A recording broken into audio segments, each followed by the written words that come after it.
Fala pessoal, sejam muito bem-vindos a mais um vídeo aqui no canal Sentimento Tricolor. Hoje estou fora do estúdio, mas a qualidade de som e imagem é a mesma, apenas um ambiente diferente. Para você que está acostumado, né? Qual é a Dezão, tá viajando? Não, mano, tô em casa. Tô no outro estúdio aqui, no que eu chamo de estúdio móvel. E vim trazer um debate para vocês, vim propor um debate para vocês sobre essa situação do Fluminense na Sul-Americana. Eu trouxe uma informação exclusiva na live de ontem à noite. Sei que muita gente acaba não conseguindo assistir a live toda, principalmente a de ontem, né? Teve uma duração de 4 horas. E eu tô vendo um debate ainda rolando e tenho a percepção que algumas pessoas ainda não sabem o verdadeiro motivo do Renato não ter viajado lá para o Chile e do Fluminense não estar poupando. O Fluminense não poupou os jogadores na Sul-Americana, tá? O Fluminense ele fez uma opção. E é sobre isso que eu vou falar aqui no vídeo. Para você que assistiu a live toda ontem, você tá ciente já do que se trata, mas muita gente acaba não conseguindo ver o vídeo todo, a live toda, e essa informação pode ter passado batido para muita gente, tá? Então eu só queria pedir para você se inscrever aqui no canal, deixar teu like, se você puder compartilhar esse vídeo para o máximo de amigos possíveis. Estamos na luta aí para poder bater a marca de 200 mil inscritos aqui no canal Sentimento Tricolor. Então, se você puder se inscrever, se você puder se inscrever e se você puder compartilhar esse vídeo para o máximo de amigos possíveis, você vai me ajudar bastante aí na busca dos 200 mil aqui no canal. Tá legal? Bom, vamos lá, pessoal. Ontem saiu a relação dos jogadores do Fluminense que viajaram para o Chile. O Fluminense já está lá, daqui a pouco vai fazer até o primeiro treino. Primeiro e único treino no Chile antes da partida. Vai enfrentar a União Espanhola pela terceira rodada da Sul-Americana. Tá? Sul-Americana é essa que paga valores ínfimos, tá? Assim, comparado com a Libertadores, chega a ser algo constrangedor. Realmente a Sul-Americana é uma espécie de Série B das Américas, né? Deixa eu até limpar meu óculos aqui, ó. Aqui na tela tá a premiação da Sul-Americana. Já que tá disputando e já que quer ganhar, porque eu acho que o Fluminense deveria ganhar, porque na minha opinião é a competição que a gente tem mais chance de levantar uma taça esse ano, é a Sul-Americana, não que vai ser fácil, tá? Mas é menos difícil do que a Copa do Brasil e do que o Brasileirão. A Libertadores a gente não tá. Então, o Fluminense, na minha opinião, tem que levar a Sul-Americana a sério. E essa aqui é a premiação da Sul-Americana. Fase de grupos. Primeira fase aqui a gente não disputou. É a pré-Sul-Americana, né? A fase de grupos. 900 mil dólares somente. Fase de grupos inteira. Tá? 5 milhões de reais de premiação por disputar. 5 milhões de reais. Mais 115 mil dólares por vitória. Mais 653 mil por vitória. E aí o meu amigo Fernando me mandou aqui a soma. Deixa eu ver se o Fernando me mandou a soma. Ele escreveu aqui, ó. Se o Fluminense ganhar os 6 jogos, ganhasse, né? Porque já não tem como. Já não tem mais como, porque a gente perdeu. Não, perdeu não, a gente ganhou o primeiro, tô viajando. A gente perdeu o primeiro jogo com o Mano Menezes, né? No Campeonato Brasileiro, pro Fortaleza. A gente venceu o Once Caldas e venceu o São José. Então, perdão. Se o Fluminense vencer os 6 jogos, tiver um 100% de aproveitamento, o Fluminense consegue arrecadar aí os 900 mil dólares mais 690 mil dólares se ganharmos os 6 jogos. Né? Porque olha quanto paga aí. Paga 115 mil por vitória.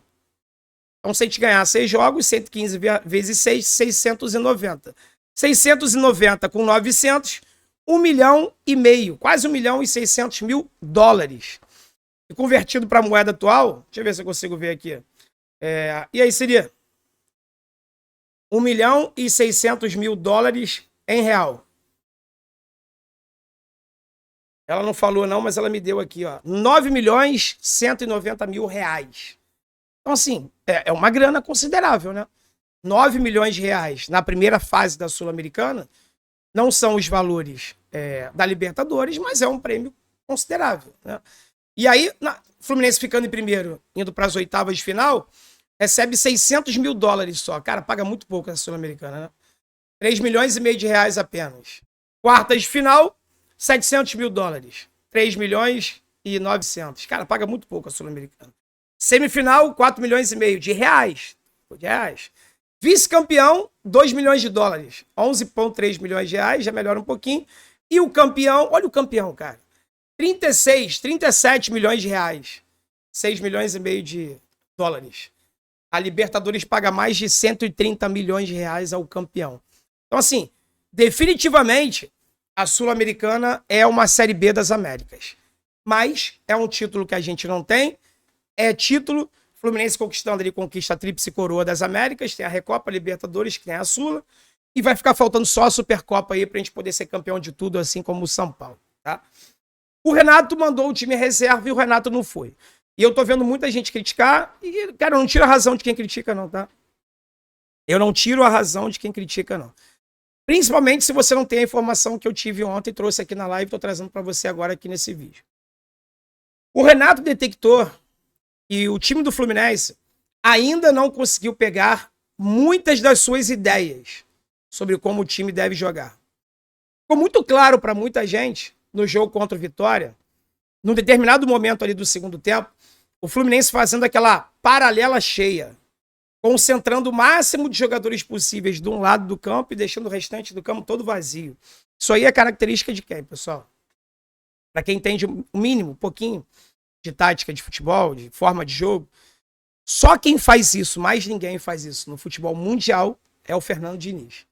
Então ainda tem traços do dinizismo nesse time do Fluminense. Muita coisa do Mano Menezes ainda.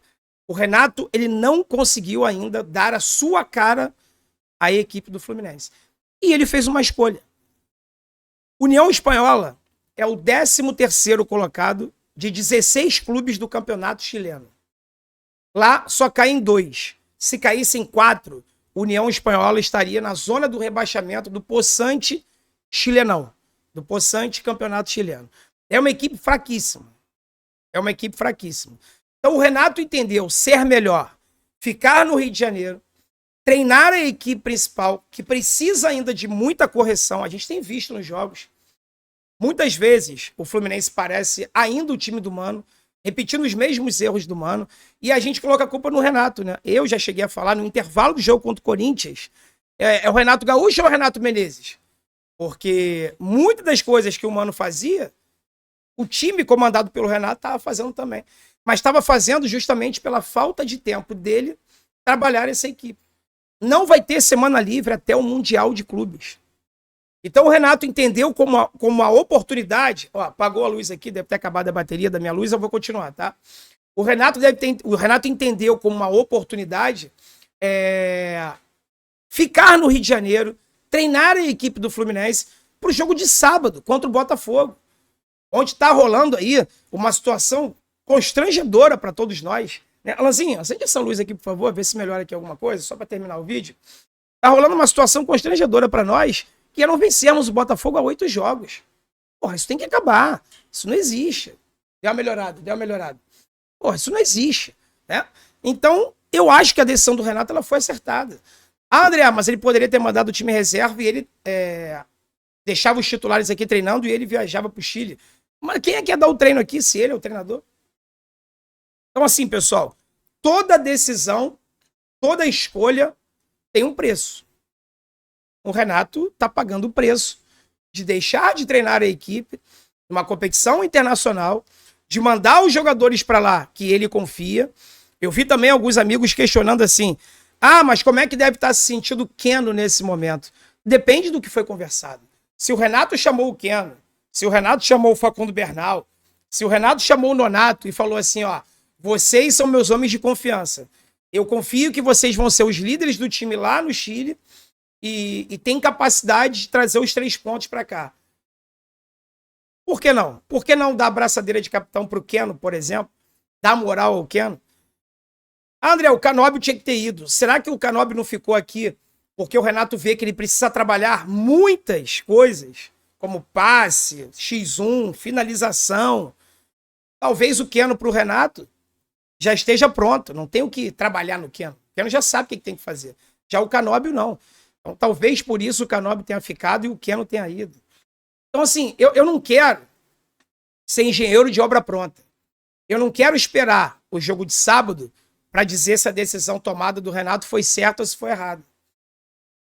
Então, eu acho que priorizar o Campeonato Brasileiro nesse momento, priorizar o trabalho no Clássico, mediante ao jogo da Sul-Americana, foi uma decisão acertada do Renato. Ah, mas se perder para o Botafogo, aí é outra história. Aí a gente vai questionar, pô, ficou aqui trabalhando a semana inteira para apresentar um futebol de bosta como esse.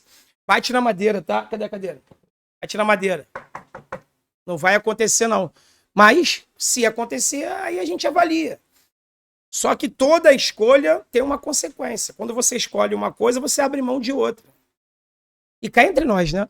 Se o time do Fluminense não for capaz de ganhar do 13º colocado do Chilenão, arrego também, né? Lembrando que o time reserva meteu 5-0 no São José, no Maracanã. O jogo lá no Chile vai ser no gramado sintético. Outra informação importante. Se vai os titulares para lá, o Fluminense jogaria no sintético na quarta e no sábado. E todo mundo sabe que o gramado sintético é mais propenso a lesões. Por mais que os estudos ainda não consigam provar isso, na prática, é isso que a gente vê. Na prática, e os estudos já comprovam, que não que o gramado sintético cause mais lesões, mas as lesões do gramado sintético são as mais graves. Normalmente, lesões ligamentares. Aí tu imagina a gente perder um jogador importante pro restante da temporada, porque ele se lesionou lá no campeonato, lá no campo sintético, no Chile contra a União Espanhola, 13º colocado do Chilenão pela Sul-Americana. Tem que se fazer escolhas, pessoal. Futebol é isso. Futebol é você fazer escolha sem saber o que vai dar lá na frente. Mas o Renato optou pelo trabalho. Eu mesmo já critiquei muito o Renato aqui. Tô olhando aqui o tempo para esse vídeo não ficar muito longo. Eu mesmo já critiquei o Renato aqui de ser boleiro, de ser um treinador que não gosta tanto de treinar a parte tática e tal. Pelo menos era isso que a gente ouvia falar dele lá no Grêmio, né? O Renato ficou para trabalhar. Para trabalhar. E mesmo assim, está sendo criticado por uma parte da torcida e por uma parte da mídia. Tudo bem, cada um faz a avaliação que quiser. Eu estou aqui dando a minha opinião para vocês e passando a informação do porquê do Renato ter ficado no Rio e ter optado por mandar um time reserva / júnior lá para o Chile. Tá? Não é questões de poupar, é questões de treinar, trabalhar, dar a cara dele para o time do Fluminense. Porque até agora foi muito mais motivação do que trabalho em si. O Fluminense não teve tempo de treinar. Agora vai ter uma semana livre. Então a gente vai poder cobrar do Renato e do Fluminense um futebol melhor no sábado contra o Botafogo. Tá bom? Agora, sabendo de tudo, sabendo do porquê, eu quero que você deixe a sua opinião aqui nos comentários. Tá legal? Se você não tiver deixado o like, deixa o like, se inscreva no canal. E eu te espero no próximo vídeo ou live aqui no canal Sentimento Tricolor. Tá legal? Fique com Deus, um forte abraço. Saudações tricolores. Vence o Fluminense hoje. Amanhã, pela Sul-Americana, vamos vencer 100% de aproveitamento, vamos se classificar logo, vamos vencer, e vamos vencer amanhã, e vamos vencer sempre. Vamos junto.